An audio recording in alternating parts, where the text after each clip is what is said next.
होती है। तो ठीक सूरत को भी देखिए स्वाभाविक मन बनने के लिए भयंकर तपस्या करनी पड़ती है।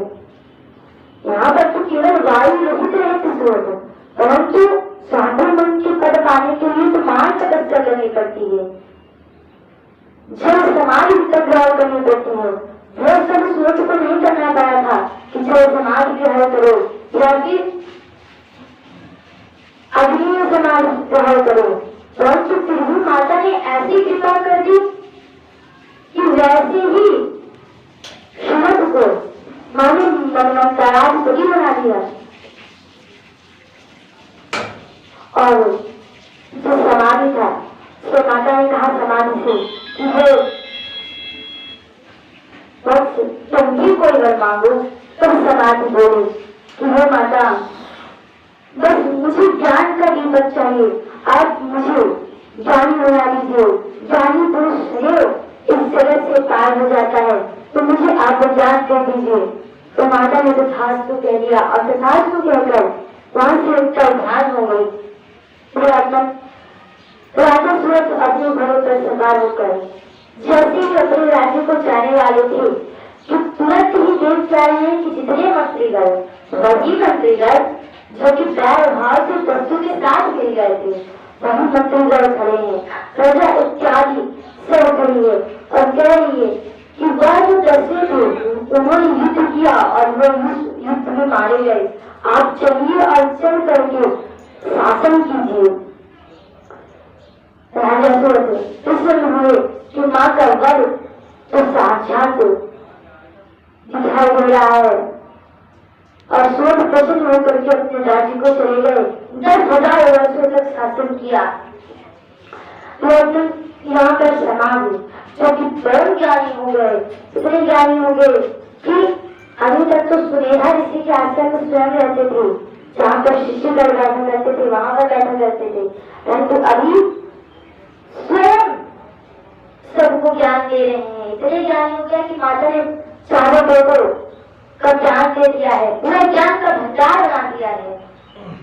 अब तो वो स्वयं सबको ज्ञान दे रहे हैं। इस प्रकार से दोनों के ऊपर माता की कृपा हुई और जो भी माता के अर्थात जिस प्रकार से माता ने सूरत और समाधि को रख दिया, जो भी माता का इस कथा को सुनता है और इस कथा को सुनता ही अभी तो इस कथा का पाठ करता है, अर्थात इस कथा की सदैव पाठ करता है, तो सदैव माता उसके साथ रहती है और जो भी उसकी इच्छा होती है उसको पूर्ण करती है। यदि सूरत को माता ने जिस प्रकार वरदान दिया और सूरत और समाज की इस कथा को जो भी सुनता है या फिर जो भी बैठकर पाठ करता है, और करना ही चाहिए। यदि रोज कोई नवरात्रि में सूरत और समाज इन दोनों की कथाओं का पाठ करता है तो माता उसके ऊपर सूरत और समाधि के द्वारा ही कृपा बरसाती है। ऐसा व्यास जी जन्मेजय जी कह रहे हैं कि वो जन्मेजय इसका पाठ निश्चित ही करना चाहिए, इससे माता अत्यधिक प्रसन्न होती है। क्योंकि राजा ने जब हताश हो गए तो वे अपनी ही बलि देने लगे, तो इसका जो भी पाठ करता है माँ उससे प्रसन्न हो जाती है और उसको धन दान से शरीर परिपूर्ण रखती है।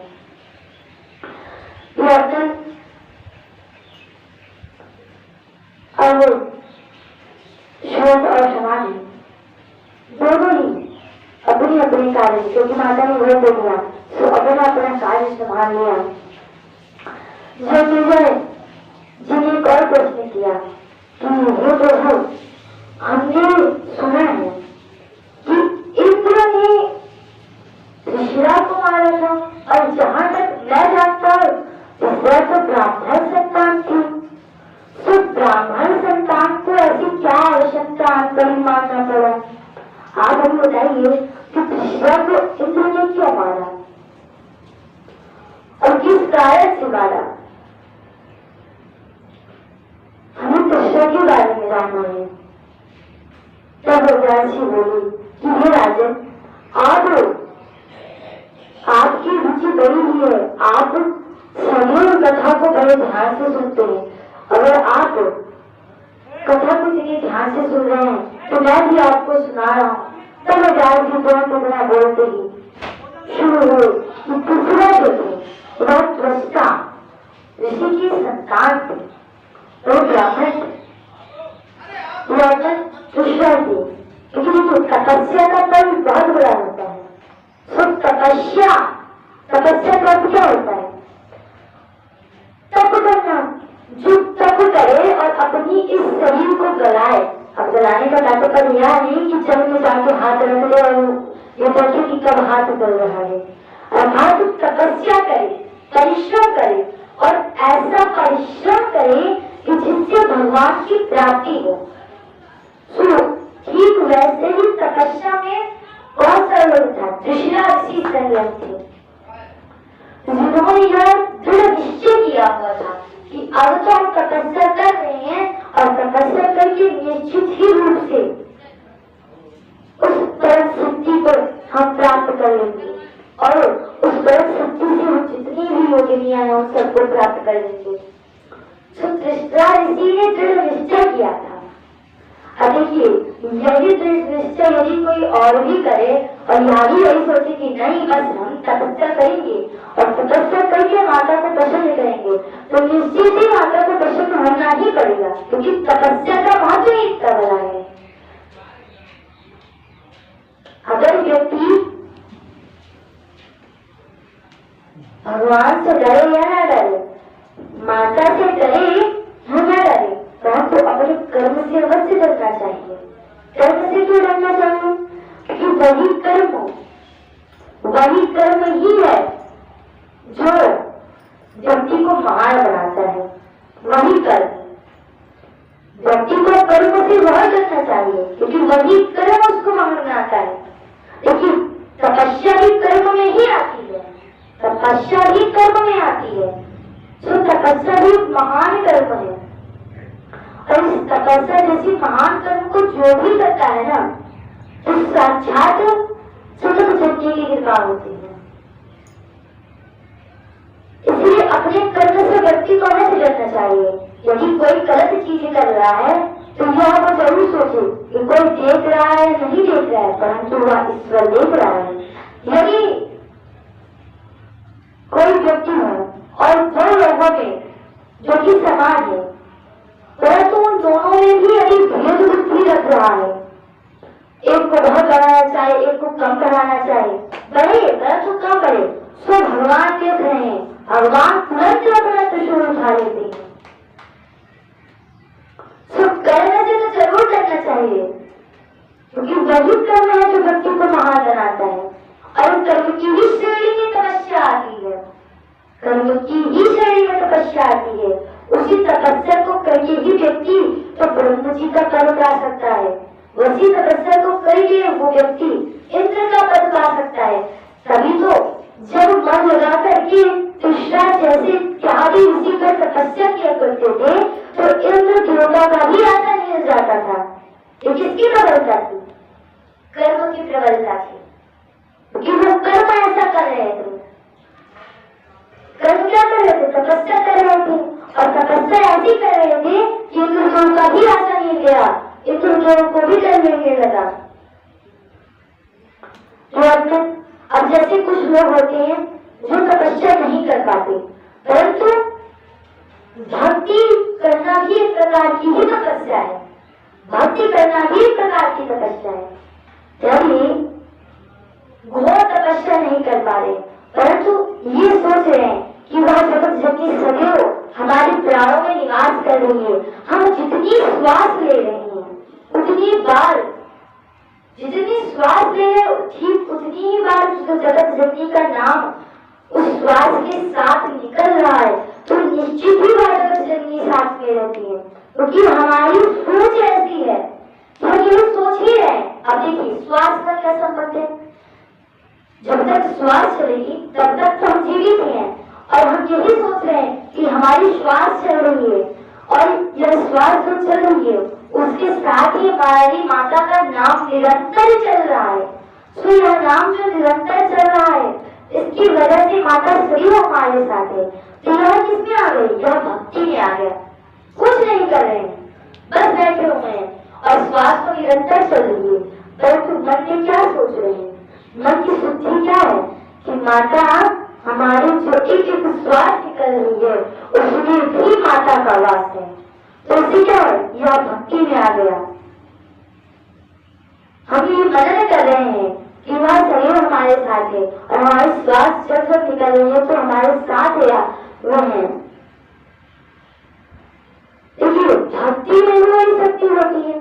अब भक्ति भी एक प्रकार की तपस्या ही है, भक्ति भी तपस्या ही श्रेणी में आती है। सब भक्ति भी तपस्या की श्रेणी है। यदि कोई है जो कि तपस्या नहीं कर पा रहा, नहीं बहुत कठिन तपस्या कर पा रहा, परंतु शांतिपूर्वक एकाग्रचित होकर के कथा का श्रवण कर रहा है या फिर भगवान के नाम को जप रहा है या फिर भगवान का भजन कर रहा है, सुबह भक्ति रूप में ही तपस्या कर रहा है। तपस्या कई प्रकार की होती है, परंतु जो भी तपस्या को करे उसको मन लगा कर करे और कपट की साधना करे, क्योंकि भगवान को कपट भी नहीं है। मोह कपट छल छिद्र न भावा, तो कपट के छल छिद्र से बिल्कुल न करे, सरल होकर के करे। जितना सरल होकर के करेगा माता रानी उतना ही प्रसन्न होती है। यहाँ पर सूरत समाधि को प्रकट हो ही था, सूरत समाधि को प्रकट हो ही था कि हमें मनवंतर आधिपत्य करने के लिए इससे भी कठोर तप करना है, परंतु फिर भी जिस सरलता भाव से अपने आप को सोचा कि अब कुछ नहीं होने वाला तो हम अपना ही हवन कर डालेंगे, तो उसी से मां प्रसन्न हो गई। सरल भाव, सरलता का होना बड़ा, सरलता का होना भी एक भगवान की तरफ से वरदान ही समझिए, क्योंकि सबको सरलता का वरदान भी नहीं मिलता है।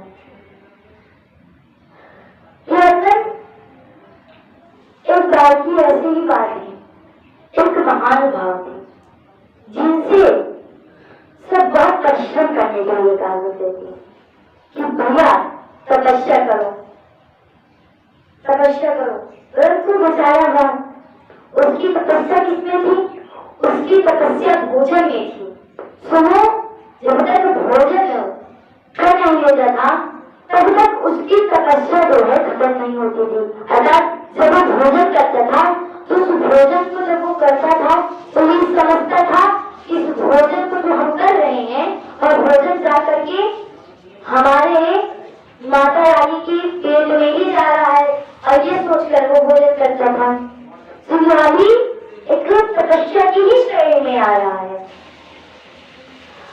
अब वो बेचारा हुआ बड़ा सरल था, कपट तो बिल्कुल नहीं था मन में, किसी के प्रति कपट नहीं था, कोई छल नहीं था, न किसी से कभी ईर्ष्या करता था, बस उसको समय पर निश्चित रूप से भोजन चाहिए,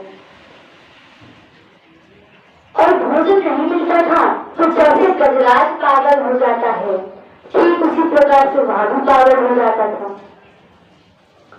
क्योंकि उस भोजन में ही उसको दिव्य शक्ति अर्थात माता के दर्शन हुआ करते थे। अब घर वाले तो बड़ा कहते थे कि कुछ परिश्रम किया करो, खेत बाड़ी है जाकर खेत देख लिया करो, कुछ काम कर लिया करो, परंतु तुम्हें तो बस बैठकर खाना आता है। तो घर वाले सब परेशान हो गए, और परेशान हो गए तो बाहर निकाल दिया। अब बेचारा क्या करे, बड़ा सरल गया आधी दूर तक, फूला भी घर आ गया। तो घर वालों ने कहा नहीं नहीं, तुम्हारी याद किसी को नहीं आती, तुम चले जाओ यहाँ से। अब तो बेचारा बिल्कुल परेशान कि घर वालों को हमारी याद भी नहीं आती। सरल व्यक्ति अब तो जाने लगा, तो जा रहा था, देखा बीच में एक महात्मा है और वो भंडारा लगा रहे हैं। तो भंडारे ने सोचा कि कुछ पाएंगे या नहीं पाएंगे, परंतु उस भोजन को हम पा लेंगे, सोचते हमें भी तृप्ति हो जाएगी और हमारी माता को भी तृप्ति हो जाएगी। तो उस भंडारे में गया और भंडारे में बचा करके बैठा और भोजन पाना शुरू कर दिया। और वो भोजन पाना शुरू कर दिया तो 1 घंटा बीत गया, 2 घंटा बीत गया, 3 घंटा बीत गया। अब वो खाए जाए तो एक व्यक्ति जो तरस रहे थे उन्होंने कह दिया कि भैया पानी तो पी लो, पानी तो पी लो।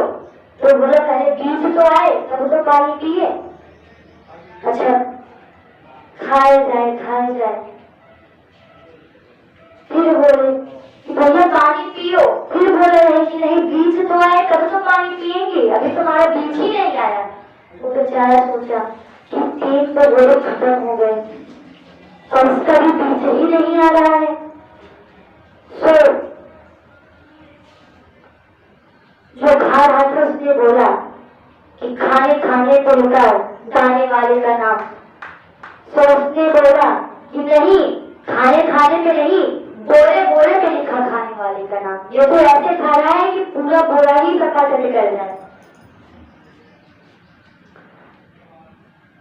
अब जो भंडारे में तरस रहे थे बेचारे वे भी परेशान हो गए कि कितना खाता है, इतना खा रहा है। अब बेचारा भोजन पार करके वहां से निकला। सब फिर वो ये नहीं सोच रहा कि हमें कहाँ विश्राम करने को स्थल मिल जाए, बस उसकी चिंता इसी पे अटकी हुई है कि कहीं भोजन करने को मिल जाए और जहाँ पर अच्छा भोजन मिलता है वहीं पर हम रुकेंगे। सो भोजन की तलाश में जा रहा था और जा रहा था, जाते वैसे डमरू बाबा का आश्रम मिल गया। सो आश्रम में आ गया। अगर डमरू बाबा के आश्रम में आया तो जिसको देखता सब हट्टे कट्टे, सब खाए पिए तंदुरुस्त। तो उसको भी लगा कि यहाँ पर तो सब बहुत खाते, यहाँ पर तो सब बहुत खाते और सब तंदुरुस्त हैं। तो उसने भी सोचा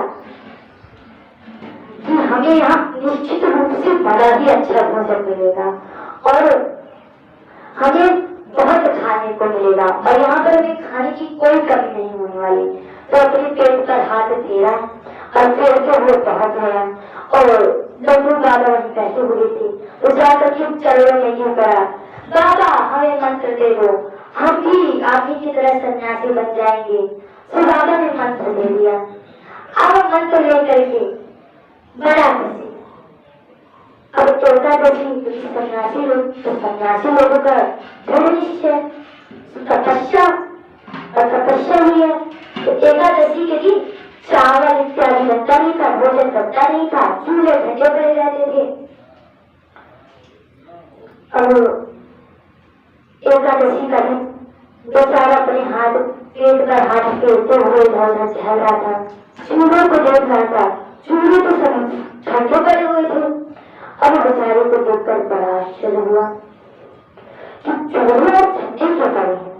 हम तो रोज देखा करते थे, हम तो रोज तो बढ़िया बच्चा करता था और हम उसे प्यार करते थे, परंतु आज चूल्हे क्यों ठंडे पड़े हैं। अब बेचारे की पहली एकादशी है जीवन में, तो अभी एकादशी के बारे में नहीं जान रहा था। तो एक संत वहीं से जान रहे थे कि तुरंत सभी को रोका, अरे बाबा रुको। तो वो करके उनसे पूछा कि बाबा ये बताओ आज चूल्हे ठंडे क्यों पड़े। देखिए सूर्य सर पर चढ़ा है और चूल्हे ठंडे पड़े हुए, भोजन नहीं पक रहा। अब आप बताइए भोजन नहीं मिलेगा तो हम जीवित कैसे रहेंगे और हमें तो भोजन अत्यधिक ही है, भोजन क्यों नहीं बना। अब संत ने बताया कि भैया आज एकादशी है और हम सब सन्यासी हैं, तो एकादशी के दिन केवल भगवान का नाम जपो, वही आपके लिए भोजन है। जाओ भगवान का नाम जपो और सब चूल्हे ठंडे रहेंगे। आज बेचारा बड़ा छटपटाया कि भोजन नहीं मिलेगा और भोजन के लिए आया ही था मंत्र लेने। फिर डमरू बाबा के पास गया और डमरू बाबा से कहा कि बाबा अब अगर भोजन नहीं मिला तो मैं तो जीवित नहीं हो पाऊंगा। तो बाबा ने कहा कि उन्होंने कहा कि बालक हम सब सन्यासी हैं और हम सब तपस्या करते हैं, तो यही हमारी तपस्या है और एकादशी के दिन भोजन नहीं बनता है, केवल हम भगवान का ही नाम जपते हैं।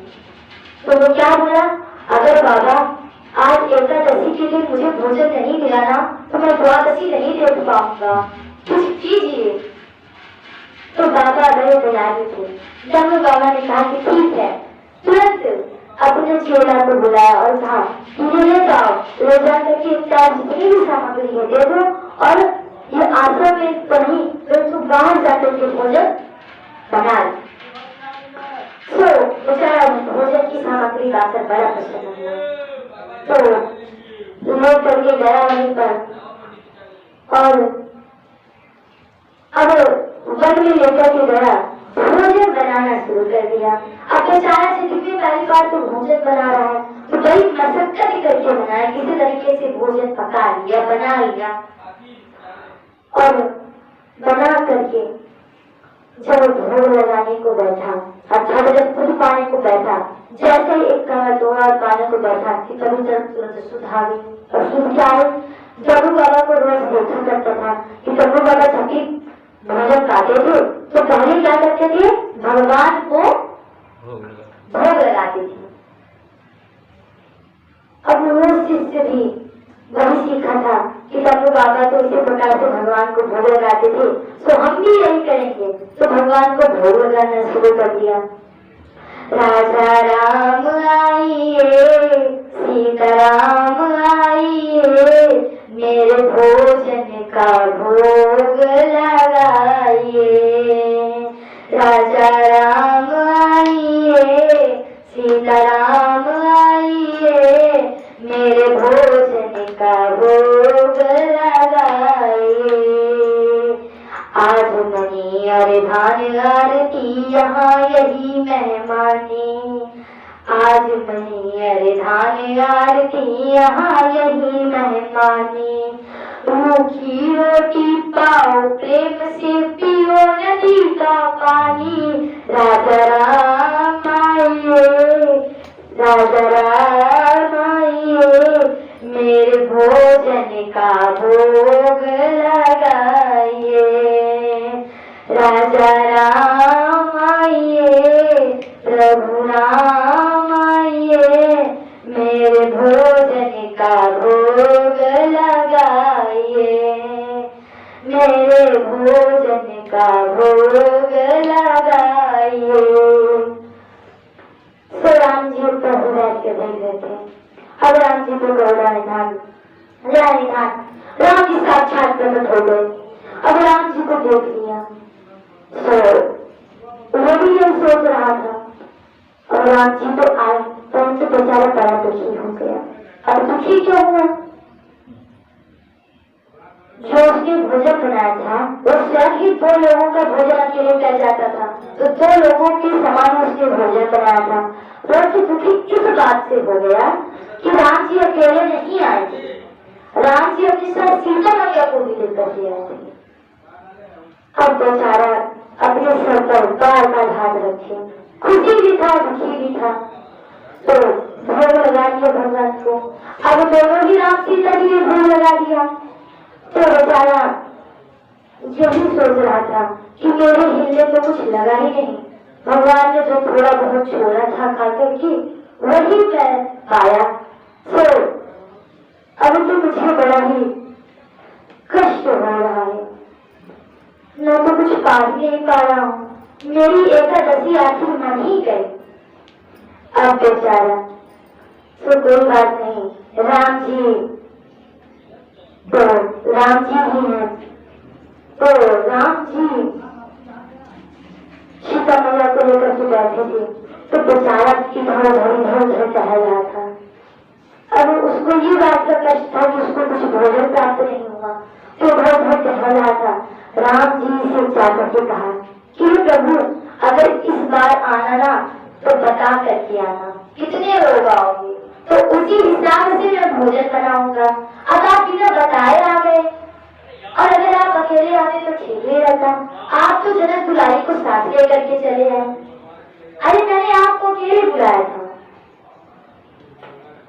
परंतु कोई बात नहीं, जगत जननी माता भी आ गई, बड़ी कृपा हो गई। सो प्रसन्न और दुखी दोनों मन से बेचारा आश्रम में चला गया और वही बाबा के साथ रहकर के भजन करने लगा। अब दूसरी एकादशी गई तो दूसरी एकादशी के दिन बाबा से कहा कि बाबा आज आटा थोड़ा ज्यादा दो, क्योंकि राम जी आए थे सो अपने साथ सबको लेकर के आते हैं। बाबा ने सोचा ऐसे ही कह दिया होगा, सो आटा ले लिया और आटा लेकर के वहां से निकला आश्रम से घर में पहुंचा। अब बेचारा थोड़ा सा पारंगत हो गया था भोजन बनाने में, तो भोजन बना लिया तो बुलाने लगा। अब क्या बुला रहा है? राजा राम आइए, सीता राम आइए, मेरे भोजन का भोग लगाइए। राजा राम आइए, सीता राम आइए, मेरे भोजन का भोग लगाइए, मेरे भोजन का भोग लगाइए। तो भगवान ने थोड़ी देर की तो क्या कह रहा है? आज एकादशी है और नहीं आओगे ना तो मंदिर में बैठे रहना भूखे। एकादशी आज मंदिर में बैठे रहोगे भूखे। राजा राम आइए, सीता राम